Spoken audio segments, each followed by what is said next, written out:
اللهم صل وسلم وبارك على سيدنا محمد. النهارده هنعمل معاكم البطاطا بطريقه مختلفه خالص.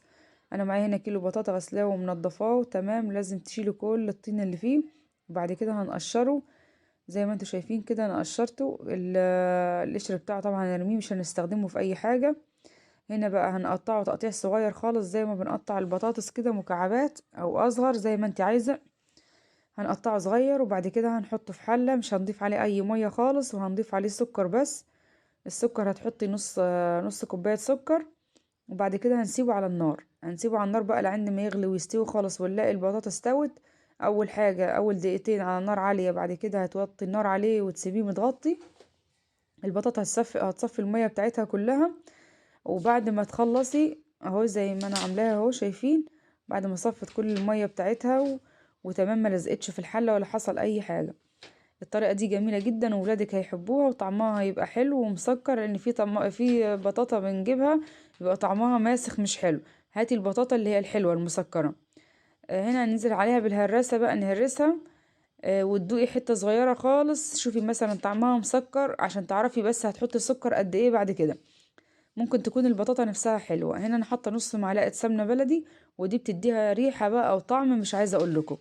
وهنا نزلت بنص كوباية سكر لان انا عرفت ان البطاطا محلية مش عايزة سكر كتير. معايا كوباية لبن هحط عليها معلقة نشا. والنشا هنا ليه؟ علشان خاطر تخلي البطاطا معايا تمسك في بعضيها لما احطها في الفرن. هنبدأ نقلبها. اللبن ما يكونش سخن خالص، يكون دافي بس، عشان لو سخن وحطيت النشا هيبدأ يتقل معاكي من قبل ما تحطيه على البطاطا. هنا هننزل باللبن على البطاطا اهو، هنفضل نقلبه. تفضلي تقلبي لعند اللبن ما يختفي خالص من البطاطا تمام، ما يبقاش فيه اي لبن فيها. هنبدأ نقلبها بقى. لو عندك فانيليا ممكن تحطي، ما عندكيش عادي، هي كده كده السمنة البلدي بتعمل لها ريحة حلوة.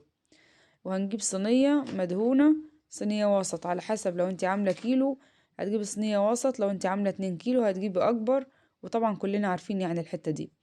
الصينية هنجيبها ندهنها، اهم حاجة تبقى مدهونة عشان متلزقش فيها من تحت. وبعد كده هننزل بالبطاطا بتاعتنا كلها. اهم حاجة التقليب هنا، تفضلي تقلبي كويس.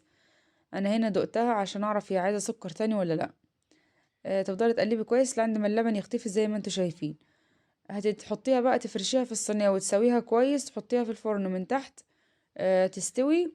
وبعد كده هتحطيها على الشواية تاخد وش. اهم حاجة ما يكونش البطاطا فيها كتل، تكون انتي هرسها كويس.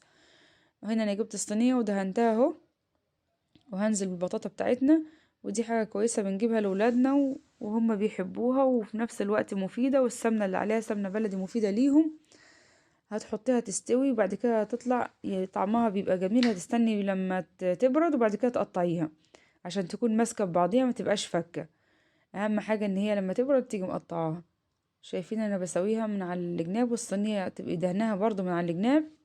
واتمنى الناس تحط لي لايك، تشترك في القناة، وتفعل الجرس عشان يوصل لهم اي حاجة انا بنزلها. وسامحوني بقى على صوتي بس عشان انا تعبانة شوية، فاتمنى ان انتوا تدعولي. دعوتكم ان شاء الله ربنا يستجابها ويرفع عني يا رب. اهو زي ما انتوا شايفين سواها بقى بالشكل ده. وعلى الوش هنحط معلقة سمنة بلدي برضو تاني، انا سيحتها وحطيتها على الوش عشان تخلي تدي لمعة كده، وفي نفس الوقت بتدي لها ريحة وطعم حلو. اهو زي ما انتوا شايفين. وهنا بقى البطاطا مش عايزة اقول لكم حاجة كده ما شاء الله. اهو شايفين شكلها عامل ازاي. هتاكلي بقى بالشوكة والمعلقة زي ما انت عايزة.